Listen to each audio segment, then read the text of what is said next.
today on the ropes. I got another Russell. Gary Antonio Russell, what's good? Not much, King. Man, I want to start it off just like this. Bernard Hackett was like, man, between 115 and 122, man, he don't see nobody seeing you, man. What's your thoughts on that? He knows something. He knows something. I think I know for a fact I'm the most quiet wrestler. I'm not the assertive one. I don't talk too much to anyone. Honestly, I don't know how many fights I got. I think I got 17, 18. Within them fights, I feel like I honestly haven't had a chance to broadcast all my talent. And I feel like the best fighters will bring out the best in me. Or they won't bring out the best in me, but I will be able to display my greatness. But nah, honestly, I don't see no one at the weight class as much as me. Man, he felt that you was a very underrated fighter, man, and that you should be a world champion, man. I will be. You know, I saw one of your posts on Instagram where you was right after Angelo Leo had won to get that belt. Is that something that would interest you? Of course. Angelo Leo. I used to want Joshua Gray. If he get back into the rankings and he get another strap, I agree with him again too. Of course, in due time, I would love to fight Monster, Benito, Raven Down. I feel like they will come in the future if I stay on track and keep happening. I feel like all the fights that I want is going to happen. All the fights people want to see, my weight class will happen. You know, in the age, like I was talking with your brother, in the age of social media and popularity, is that frustrating for you to have someone who comes from like an old school mold of an old school fighter mentality that you got to jump out there to be in social media in order to get these fights that the promoters say, I don't think you're popular enough to get the fights, even though your skill wise and your record says it, but they feel in order to sell fights you have to have so many followers on Instagram. You got to be on Twitter every day. What is your thoughts about that? I mean, times has changed. Times change a lot, honestly. Like you said, that is wild, man, because talent doesn't just sell anymore. Talent don't just sell no more. And honestly, if you look at the people who hold the belts don't sell no more either. You know, they found a way to bring in the social media life with the boxing life. You know, I see a lot of fighters, I'm not into the shit, man. I see a lot of fighters go back and forth over the internet, go back and forth over YouTube videos, selling the fight and everything. I mean, if it's gonna sell your fight, go ahead. Kudos to you, but it's not me. But I think it is crazy, and that popularity get fights. But then again, it also makes sense. If, for instance, Javante Tank Davis, I forget he has a lot of followers. Them guaranteed followers who probably will watch him, you know, on TV. So I think it's just that time is caught up. You know, time is changing. Me personally, I feel like they made boxing like Hollywood Housewives or Atlanta Sweet White, whatever, the little reality show. It's just so much nagging and shit going on now versus just actually making the fights happen. You know, speaking on that, your brother actually talked about that. Someone like a Logan Paul, who was a YouTuber, sensation, came into the world of boxing for a round and made millions. Kevin Haney on his undercard. You feel me? Just because of popularity. Honestly, if I was Devin Haney, I would have still got on the card because of how much money they was gonna make together. However, I would have also been insulted.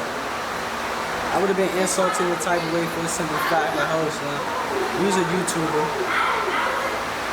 and you really like kind of overstep me, or y'all using this as a platform to just make money or to try to get on or to get popular. And this is something that I grinded and invested most of my life into. So I would have been insulted, but at the same time, I also got to respect Logan Paul and them because they took the time out of their everyday life to actually get in the gym and actually try to learn the science of boxing before competing. You know? But also, I think it's more to it than just being popular as well sometimes. I ain't gonna touch on that on this one. But I think it's more than just that. You know, since your last fight a few months ago, we had the whole pandemic start. How has life changed for you since COVID-19 has hit? I haven't. Still grind every day. Still make time for my daughters. Still around my brothers, my family. Only thing it kind of did for me a little bit, it just brought out more of my creativity. I started sewing, clothing line, painting. I do a lot of mechanical work. I build my daughters like dirt bikes and four-wheelers from scratch and everything. Other than that, it just kept me more focused. It kept me more focused, and it made me be able to open up and talk to other people to let them know that, hey, whatever ideas you have, whatever you're into, get on it. Whatever you think will sell for you or will work for you, get on it. Don't hold back, because at any given moment, the lights could cut off on us again.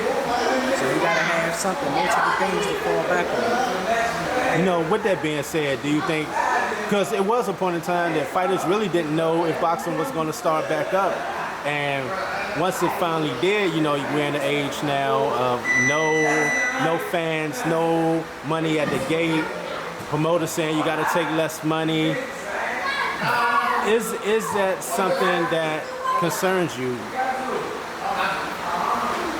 It concerns me a little bit, but honestly, if I just stay on track and I stay on point, keep doing what I know it is I need to do, I'm going to get everything I want. So it don't bother me too much. As far as the quarantine, I never was a people person, so keep your 6 feet distance. I'm okay with that. I don't like being seen. It's good for me to wear masks now. I can put on a mask and let me just walk amongst the people. Don't be noticed. It's cool. Are there any plans for you to have a fight before now and the end of the year? We're looking actually in like the end of September. Oh, wow. We're looking at the end of September. Is anyone you looking at specifically right now? I'm looking at everybody who got a strap. I'm looking at everybody who got a strap. It's just that simple, man. In order to be in this sport, I think the number one goal that you want is to be a champion. Oh, I definitely understand what you're saying with that, but I'm saying specifically for that September date, is there someone you already have in mind for that date? Nah, I already have my opponent. I picked between 2 opponents that they sent me. That's gonna put me in the ranking to fight 4 of them. So quiet is kept. I'm coming. People who don't know I'm coming for every last one. Speaking on that, does a fight with a Cool Boy Stout interest you at all? Of course, he's a champion. And that's my boy. I fuck with him. We came up out of the same stable before the multiple tournaments together, and it was weird. We never got to fight each other. At one point, I was bigger than him. He was in the weight class under me. Then, I don't know, he ended up getting bigger than me, then I was a weight class under him. The only tournament we fought in together at the same weight was, I think, the 2014 Golden Glove, in which we didn't get to compete against each other due to a controversial decision with him and Ruben Villas. We never got to fight, but I love to fight him too. Were you surprised when he couldn't fight Angelo because of the COVID-19? A little. I was a little surprised. I know the corona is out here and people can't catch it. But honestly, I didn't expect to hear that he would get it. So it threw me for a loop like, oh snap, he killed COVID. But it's okay. He's going to bounce back, and champions, that's what champions do. Have you been through the process of being tested for COVID-19? I know I'm going to have to get the damn test in order for me to fight, but I don't want to do that shit. I don't want to get the vaccines or anything. I understand. Yeah, I've had the test done. It's a very uncomfortable experience, to say the least. I'm not going to lie. Especially now when you got to go up in both noses with that Q-tip. And I was like, oh my God. Same time? No, one nose for like 30 seconds and the other nose for like 30 seconds. That's wild as shit. So I can imagine, man, that when it gets close to fight time, I heard you have to do it numerous times. What? Yeah. I'll figure it out. I'll find out. We'll see. See, I'm just messed up my whole interview. Yeah.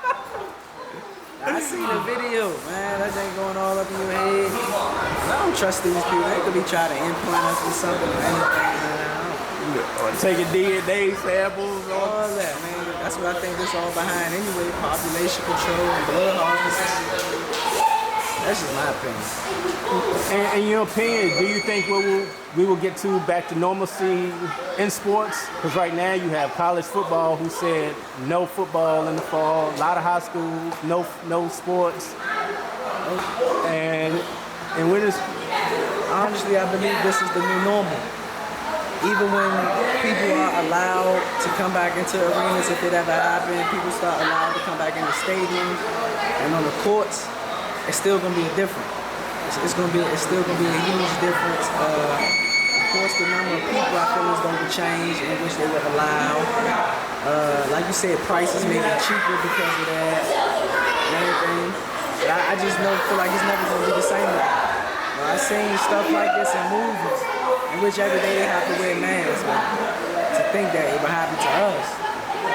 Wow. So now I don't think anything is ever gonna go back the same. I think we're gonna have to adjust and just move forward. You know, with that being said, have your kids talked about that being the new norm where I think school is not even going to start back up. It's with the online starting out for school kids.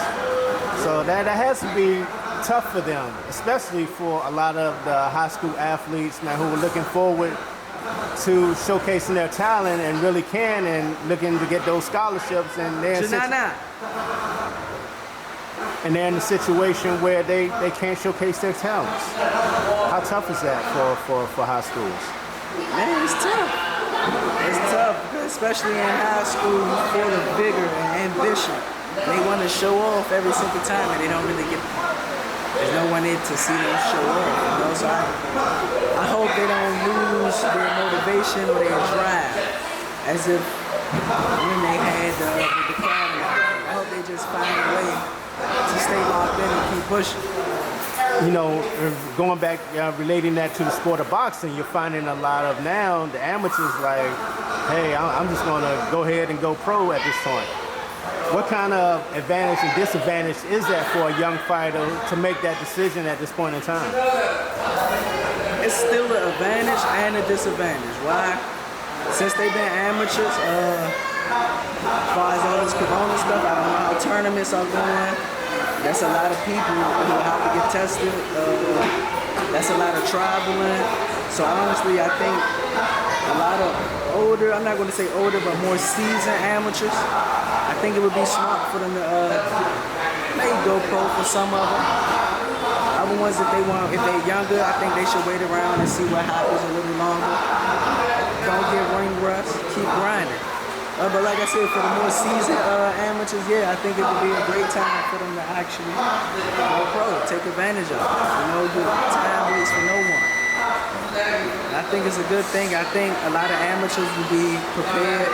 Because in my opinion, I think amateurs are, especially fighting in tournaments, fight 5 times in the locals, regionals, 6 times in the nationals, all different styles, and fighting the best of the best from wherever they're from. You know, so I think it's not going to be too much that the elite amateurs haven't seen. I think it would be transitioning over to the pace of the fight and slowing it down. I think that's about it. At least for most of the elite and the seasoned amateurs. Now, I want to talk about this now, teaching moments. Seeing you and your brother spar many a times, and your father stop the clock just to have a teaching moment. Talk about those times like that where he's like, hey, I need it done this way. You want perfection. You just want perfection. That's what it is. And his reason for cutting that clock off is to stop us. My pops always say, don't practice bad habits for too long because they'll grow on you. So apparently he's seeing habits. So he stopped it right there and then like, look, this is what you're doing. You don't need to be doing this. Change it, fix it. You know? And if you're still messing it up, he's not going to let us keep messing it up. He's going to stop it. Like, look, you ain't getting it right now. Let's move on to something else. And now I want you to start working on this. We'll go back to it because we're going to get this shit right. You know, with that being said, do you see right now with the younger kids coming up in the sport of boxing, starting at an early age, do you see the fundamentals being lost? I had a conversation with Keith Holmes about it, and he felt like the fundamentals aren't being taught. feel like it's some coaches that's still old school and they teach fundamentals. There's certain fighters that do. Yeah, it's a lot of fighters out here that I feel like they lack shit, that lack certain things. But yeah, I think a lot of it is leaving. I think it's not too many old school fighters who still study the science as they should. You know, I believe my pops is one of them. I honestly believe Robert Garcia is one of them. I believe Lomachenko and his dad is one of them. Teofimo Lopez, I feel like they're in that stage in which they're growing and they're learning. Like, that's my boy. We knew them since they was like 7 growing up. So we watch him grow up into the man he is today, and I see him get better over time. I see him learn. I see him go from twisting on his shots and arm punching to delivering his body weight and getting the power that he wants and his snapping and his punching. And that comes with over time and actually learning the science of boxing. So it's still certain individuals and certain coaches out here who still follow that law. You know, as times has changed, Floyd Mayweather, I gotta take my hat off to him. Honestly, I'm not the biggest fan. He ain't never did anything to me. I give him all respect, all kudos as a fighter. He did his damn thing. I like Pretty Boy better than I like Mayweather. Money Man. But I understand. When he was younger, he was vigorous, he had that ambition, he was a dog. You know? But as he got older and time changed, he still wanted all his attributes. So he's like, you know what? Let's go back to the drawing board. Marcus Henry hit, not get hit. And I think, honestly, that is trending right now. If nothing else is trending back in boxing as far as the old shit, the hit and not get hit method, thanks to Floyd, I see a lot of fighters trying to take that on. And that's good, because it is a lot of young fighters out here who lack defensive discipline, hand placement, inside work, and everything that leaves them accessible to get hit with blows. And you don't want to be taking no hard hits or clean hits at a young age. You know, with that being said, I take my hat off to Floyd. If he could have helped these young kids to keep getting their shit together after the sport is gone, then I can respect it. Because at the end of the day, these promoters, these managers, the fans in the crowds, the doctors you gotta go to, all of them are gonna be gone. None of them will come and take care of you if you get hurt. So for these young fighters to try to take from Floyd and hit and not get hit, I like it. I like it because I don't want to see no young guys take damage. I understand this is a brutal sport. This is a tough sport. And honestly, I feel like this sport was made for people like me, my brothers, Earl Spence, and a lot of the older fighters. You know, and a lot of the older fighters, you know. I just don't want to see nobody go home hurt, in which their family have to take care of them, or they're physically just not the same at all because of little mistakes that they could have been fixing in the gym. Right. After every fight, I knock a person out, stop him, whatever it is. I pray for him. I pray for his family. I pray that he's safe. I pray that he find another avenue or have multiple more fights so he can provide for his family and everything. Because I know the shit that fighters go through, and I know the things that can happen from fighters that aren't prepared to die. You know, the reason I was bringing up that whole fundamental situation and tying that in with social media, what you see now with the younger fighters, who could be the fastest on the mids, and then post that video, and then just little stuff like that to where they're not working on what you said, the hit not get hit mentality. I mean, look, it's just a level of self-discipline or a level of selfishness, I would say, in which you gotta be able to just channel all that energy and put into yourself and learn everything that it is you think you want to learn. Always keep your cup kind of empty so you can always fill it. But what I say is, poke a little hole in the side of my cup so it just drip out. Keep it at a certain level so my shit will never get filled. And I feel like that's what a lot of fighters just gotta do. They don't need to get complacent. They don't need to get stuck in their ways. Even once they become champions and everything, don't get complacent. Don't get complacent. Keep your foot on the gas. Keep pressing and keep learning to do better and get better. You know, before we wrap things up, man, I want to get your thoughts on what fight are you looking forward to between now and the end of the year? What fight do you got your eye on that you really want to see? That I would really want to see at the end of this, this is not a fight that I don't even see happen at the end of this year. I would love to see Terrence Crawford and Mr. Gary Russell Jr. I would love to see that fight. What are the chances of that happening? Because I forgot who Terrence is actually in negotiations or with Top Rank actually looking at. But I would actually love to see that myself, man. It would make money. It would make a lot of money. But not just that, man. My pops, my father, man, he put his whole life on pause for us. And honestly, as a coach, I don't think he gets enough credit as he should either. You know, and I don't think we're not the ones to be in the social media in the limelight and flash what we have. We don't view ourselves as no better as anyone unless it's in the sport. Other than that, we're not trying to downplay nobody or make people look at us and be like, damn, I should be there. They have this and have that. And with that being said, my brother fight Terrence Crawford and it go the way I can see it happening, they would have no choice but to give my father the kudos he deserves.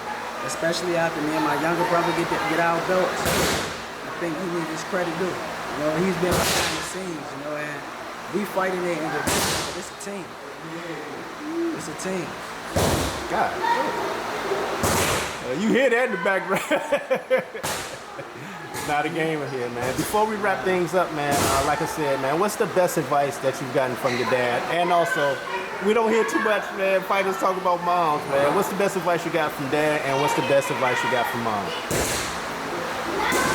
Best advice I ever got from my dad was, I gotta think, honestly, I can't even say which was the best advice because he gave me advice that was best for me in certain situations, you know?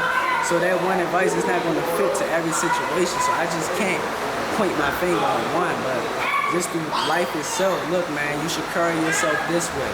Stand on your word. If you say you're gonna do something, try your best to do it. Be loyal to your man. Be loyal to your friends. If you ever let someone down, make sure it's not intentional. Little things like that. As far as my mom always told me, she be like, I'm blessed with my hands. I'm creative. She be like, with that being said, you're an artist. You're always painting pictures, and your pictures will always be beautiful. Just do the right thing so you don't start painting the ugly. And honestly, it took a while for that to click to me. I never knew what she meant by that. But honestly, I feel like that was the best advice my mom gave me, period, because I understood the metaphor that she said. Like, look, son, you're going down the right path, you're doing right stuff. You got shit in your way that could just fuck up everything. So your picture is pretty. Don't do nothing to mess up that picture. Keep it pretty. Don't let it mess. You know?